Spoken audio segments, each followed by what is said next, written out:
Welcome to the Innovation World podcast. Innovation World is your go-to source for all things innovation, invention, and entrepreneurship. Our website is www.innovationworld.org. Hi, everyone, and welcome to the Launch Network. This is Carmine Danisco, your co-host for today's show of Innovation World. I have with me my co-host, Miss Julie Shively. Julie, what's happening over there? Hi, lots going on this week. In fact, this month, we are halfway through National Engineers Week and heading to National Tortilla Day, which is one of my favorites. That's right. It should be National Margarita and Tortilla Day, but it's just National Tortilla Day, unfortunately. So, Tortilla Chip Day. But National Engineers Week is a cool one. I don't want to let that one pass without talking about it for just a second. It was founded by the National Society of Professional Engineers way back in 1951. And it's a week dedicated to ensuring the diverse and well-educated future engineers workforce. And I think that just about any of the STEAM or STEM programs we work with or talk to have something to do with engineering. There's engineering in the processes that they employ and that they inspire in these young students. So I just shout out to any engineers we know or anyone out there supporting engineers or engineer wannabes. And other than that, just scheduling our next quarter. Got a lot of busy things happening this next quarter. We're looking at the hardware show, National Hardware Show in May in Las Vegas. I think there's a USA Science and Engineering Festival in Washington, D.C. in late April that I'm planning to drop in and take a look at. And just a shout out to listeners, if you know of something that Innovation World should come out and take a look at, we'd love to participate. You can reach me by going on to the innovationworld.org website or write to info@innovationworld.org and invite us. We'd like to come out and take a look and see what you're doing STEM-wise and help promote it in any way we can.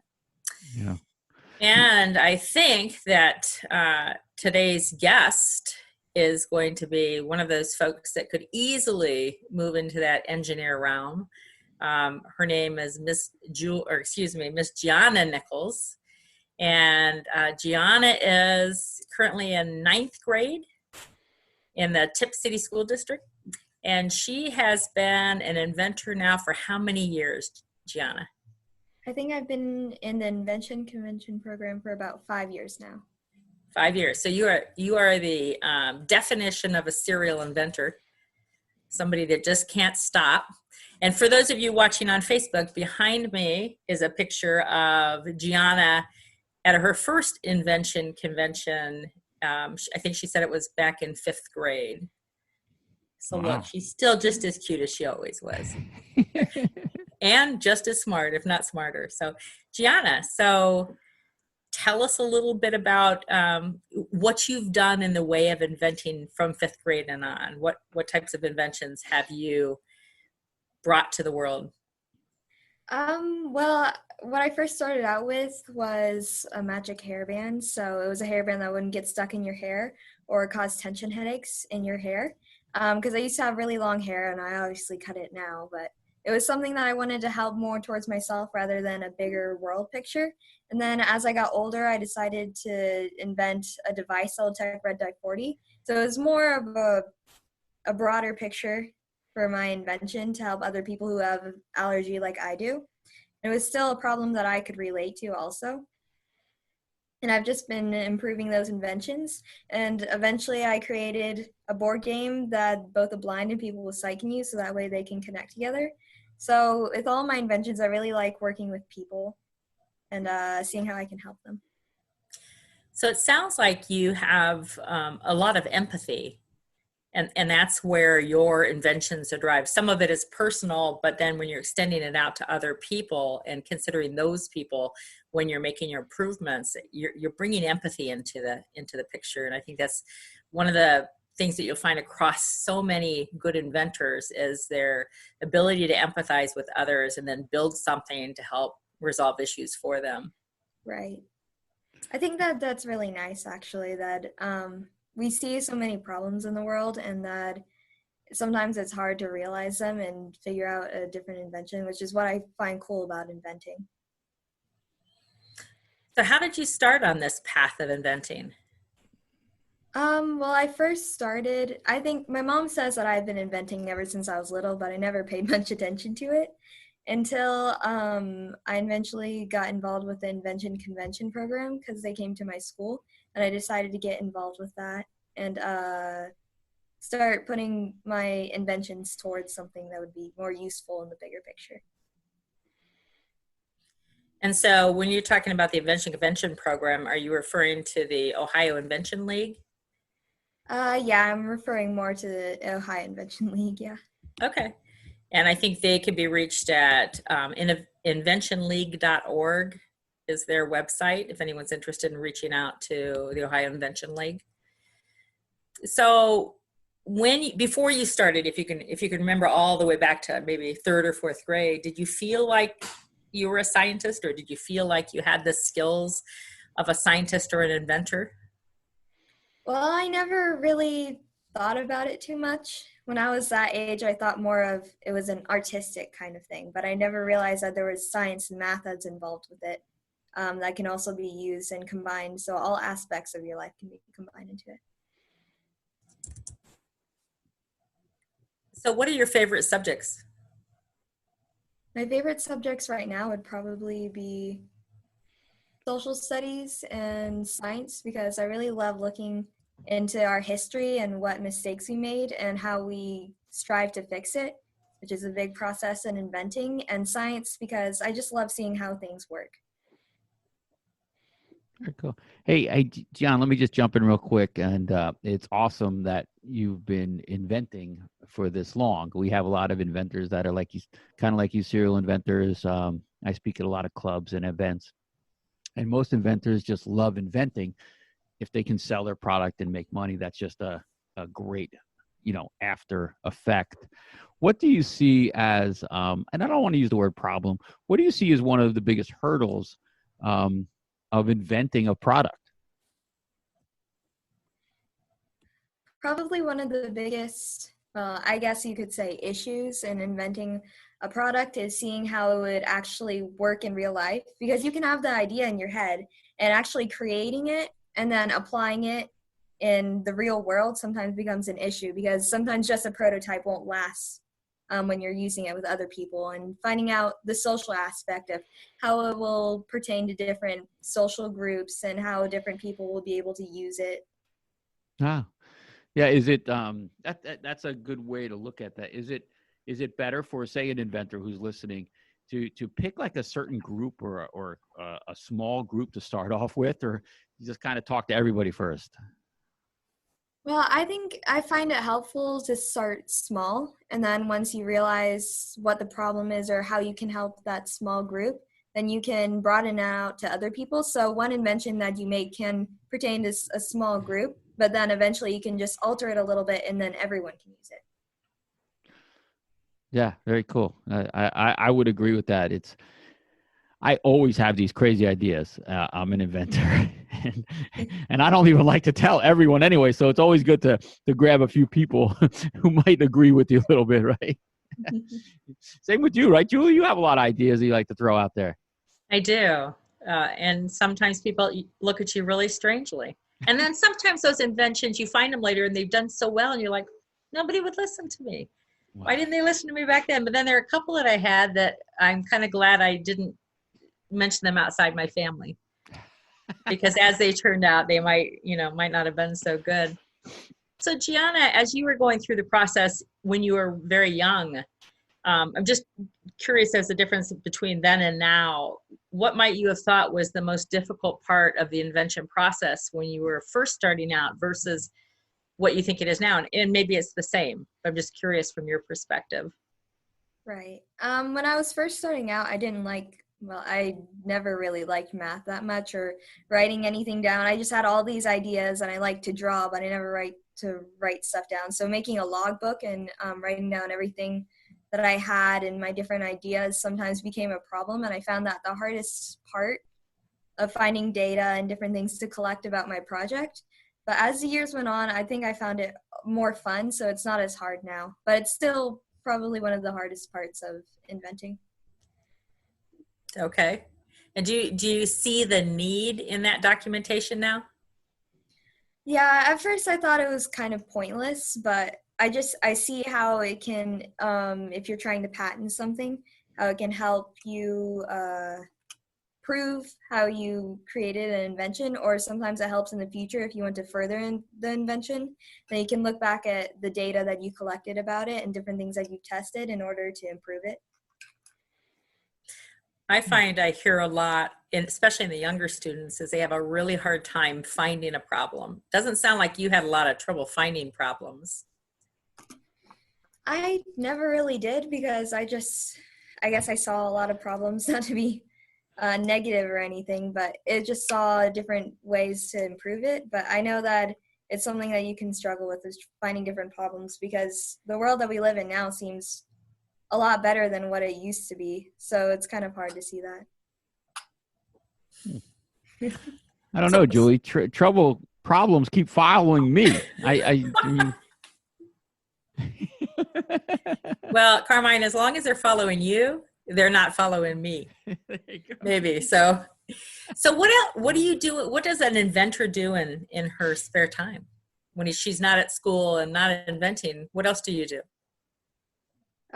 Well, I do like to draw and paint, so I do a lot of that, but otherwise, I guess inventing has become more of a part of my life, I guess. So everywhere I look, I'd always see something, or I'd see how I could solve this problem and jot it down in a notebook, and got better at writing everything down.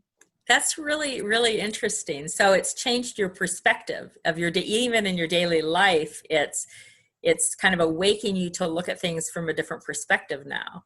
Yeah, it really and everything has. you do. And now you like journaling. Yeah. That's kind of strange. So, what other extracurricular activities do you participate in? Well, I do participate in Girl Scouts, which has become a big part of my life. And in some ways, I think that inventing has helped that area of my life too, because it encourages me to write things down, of course, and to look at different ways. And I think a big part of Girl Scouts is helping others. So all parts of the extracurriculars and inventing is tied into the same problem that I can solve. Now, I've personally been a benefactor of a couple of your drawings, and they are beautiful. I don't know if you're planning to pursue a career that has at least a minor in art, but you should if you haven't been planning that. Thank you. When I was little, I'd always want to be an artist or something. We go to the art museum and see something like that. What are you planning to do after high school? After high school, I do plan to go to college to become a mechanical engineer. I was right. That's fine. And continue inventing, and eventually start my own company to help other aspiring inventors to further their products. Nice. That's cool. Very cool. Real quick, Jen, for people that are out listening, and if you could get someone to help you with one piece of your invention, what would it be that you would need help with? I think one thing that I would probably need help with my inventions, of course, is seeing it personally as an inventor. If you create something, you might think that it works really well just for yourself, but I would need help from other people to see how it works in their life and how it benefits them, rather than just seeing it from one point of view. So kind of need other people to see from different aspects of how this invention could be improved. And that's one big thing that's good about growing in your invention, is that it's nice to have other people seeing your invention and helping you create new ideas to improve it. Wow, that's great. You weren't kidding, Julie. She really does know what she's doing. She does. It sounds like a perfect opportunity for an organization or a company, especially some of these incubator companies, is just to be a place where an inventor can come in and tell their idea, and kind of at the same time it's being introduced to people from all different walks of life for that input, rather than just the tiny bubble we all live in. Maybe they already do that in some of these incubators. I'm not real familiar You might be more familiar with that than I am, Carmine, but that seems like a kind of a cool idea, that to have a place that somebody can just go bounce that idea off of somebody else. And maybe that's part of what you could do at Inventor's Launchpad. You know, you're exactly right, Julie. And you know, there are so many groups now, so many companies and people that are looking to help, as Jianna mentioned, that the world is getting better. There's still a lot of problems out there. What I love about the younger generations is that they're looking to help solve those issues that, you know, have been created over the, you know, hundreds of years or 50 years or 100 years. And, you know, people are out there now really looking to help not only society, but people in the world. So there's other companies now, venture capitalists and angel investors, because of these processes and products and inventions that will help the masses. You know, more and more people are looking to get involved. So that's what's so great about, you know, students and people like Jianna that are looking to have inventions, not just to make money, which there's nothing wrong with making money, but also to better the world. And I think it's so great that even how innovation world, what you guys are doing, it's really bridging that gap and helping so much in the ways of moving, you know, inventions forward. So yeah, we do that also, but there's so many companies that really are looking to help. And I think that would be an awesome idea as a young, aspiring inventor, just to bounce ideas off of other people and be able to have the experience and the knowledge. That's really awesome. And just, you know, people like you are, both of you are inspirations to us to see what we can do in that. Even though we're just kids, we can still make a difference in the world as inventors. Just really smart kids. My ideas don't level up to yours, Gianna. You're doing really, really well. Yeah. Has anyone else seen your, is that a red dye detector? Have you taken that in front of any organizations or companies to show them, to see what their thoughts are on it? Other than Invention Convention, I have taken it there. But otherwise, I haven't really shown it anywhere else other than my family, because my grandfather is a scientist. So I have run a few ideas by him and different chemical compounds that I could put to detect red dye 40, but otherwise I haven't shown it anywhere else. So I think an opportunity to show it somewhere else would be great, to have different ideas. Wow, it's nice to have some people within your family that you can, you know, how are, you know, your ideas received? Did you ever have people just go, you're crazy, you know, why are you doing that? And then other people are super excited. It's good to have both, but are some people just like, you know, just go get a job, don't worry about it? Well, when I first started inventing, I told my mom my idea about my hairband product, and she never really said anything like, that's crazy. But she just encouraged me. But later she told me that she thought that I was definitely crazy in that idea. And she was surprised that it would ever actually become, you know, like an invention. And I have had a few people that I share my invention idea with them, and they just look at me like, oh man, I don't know how you're ever going to make that work. But it feels really great when you eventually make an invention and kind of defy the odds. So even though there may be negative criticism, I think that it's still really nice to prove them wrong. And you have a great invention mom. She's super supportive. Yeah, but that is so great that you had that attitude, and it happens to us all. I talk about my ideas to some people, and we could say that because we are all inventors, that we are crazy. You have to be a little crazy, but you have to be able to tell people about it, knowing that they are not really the target market. See, like if you told me about your hairband, I'm going to be like, what? You know, what do I need that for? But again, I can see that you have a need for it. So it's good to talk to everyone, but I'm glad that you're taking it to the point where that's okay. They're not the target market, or they just don't understand. It's good to do that. And it's so great that you've learned that already, because some people really do get discouraged. They take that criticism in a sense and they go and they put that idea away. And a lot of good ideas are lost because of that. So I'm super glad that you have that ability to do that. Right. So are you inventing new this year? This year I'm actually not inventing a particularly new invention, but I am taking my original magic hairband and I'm improving it. So it looks completely different now, but it's still the same idea of a hairband that won't cause any tension headaches or hurt your hair, but also has a hidden compartment where you can pull a bag out of it. So you Wait, can, what? yeah, there's a little flower on the hairband, and it kind of hides a secret compartment that holds a bag. So when you're out shopping or something, or you lose something and you're having a hard time keeping track of all your stuff, because I personally am a very unorganized person, so sometimes I just need a little bag on hand to put things in. So that would be very convenient for people that have that need. Kind of 007. Or who is the guy who always pulled things out of his shoe and can get out of anything? Like MacGyverish. You probably don't know who either of those people are, but 007 and Inspector MacGyver. Gadget. Look them up later and see if that's where you're heading. I would love for you to send that stuff to me. I could send you an NDA. I would love to try to make some of these for you, some of these products for you, or samples or prototypes, and just to see if they have any traction. I think it's pretty cool. I mean, myself, like I said, I'm not a target for hair products, but that industry is really big. And I don't mean in a pun like big hair, but the industry itself is big. Right. All those products. We're doing some great makeup products.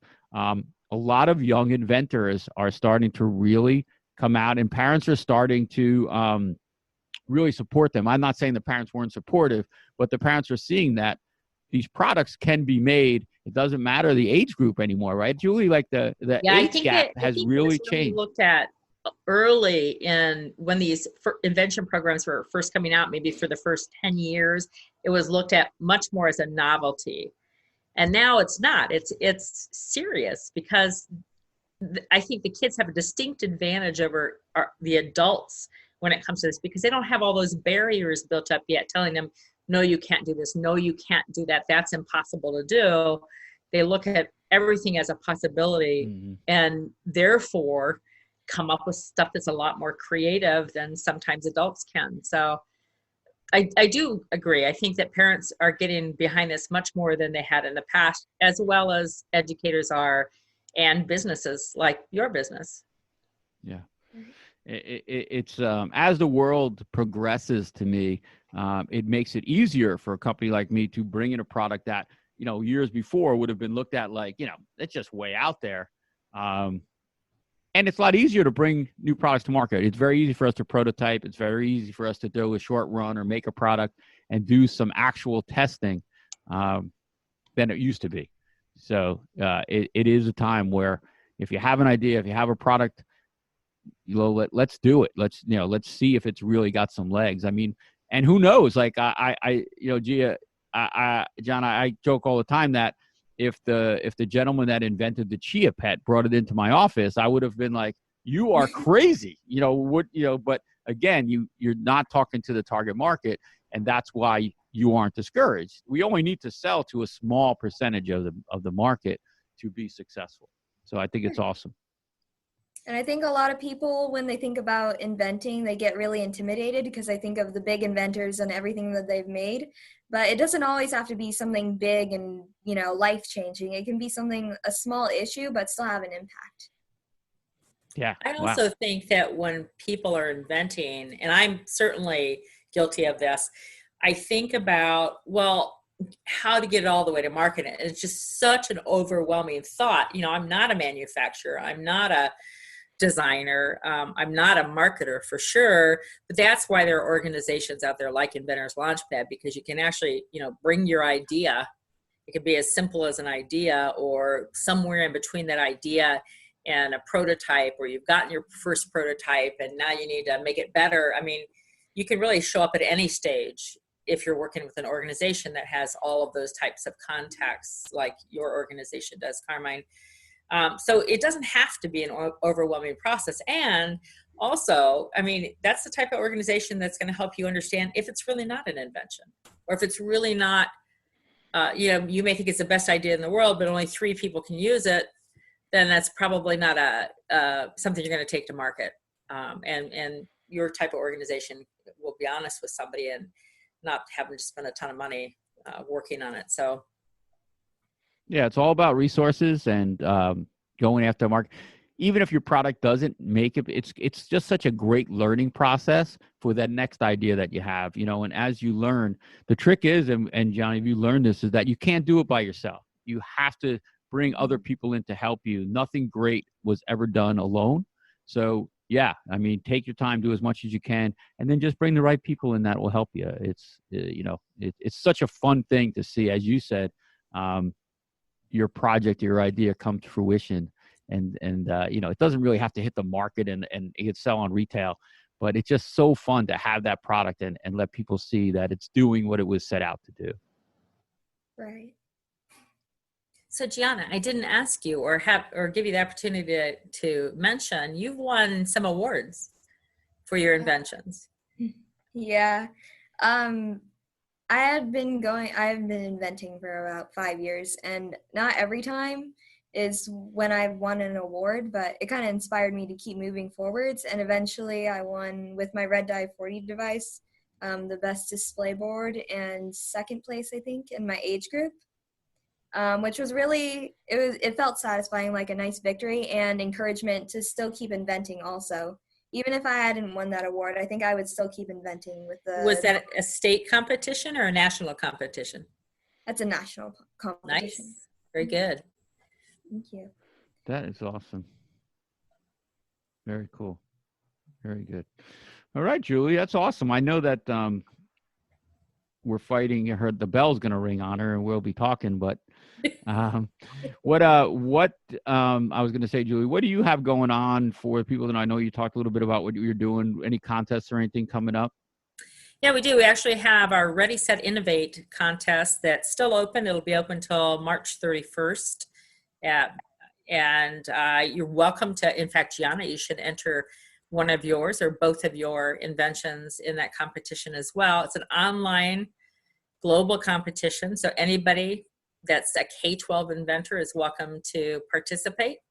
And there's some pretty cool prizes, including some prizes from Inventor's Launchpad, which would be some next level help at whatever step you're on in that invention process. So all you have to do is go out to innovationworld.org and select events, and you'll find the contest right on top of the events page. So I encourage you to go out and take a look. That's cool. Very cool. And John, I didn't even know I was doing anything with that, but now I do. So there you go. So, there you go. See? Millions of dollars. See how much we all help. I love this stuff. But no, John, it's so cool. Real quick, I know we're going to be hanging up. Do you think that having and entering those contests that you did early on, do you think that helped you keep excited about the inventing process? I really think it did. Like, I don't think I would have continued with inventing if I hadn't gone into those competitions, because it's a competition among my peers and, younger and older children too.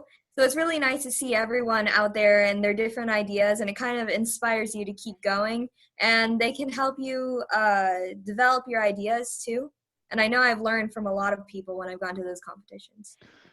That's awesome. So as your last thought, or as your last contribution to this podcast, if you could tell those kindergartners and first graders that are just going to start inventing this year, or actually probably halfway through their process of inventing this year, what advice would you give them?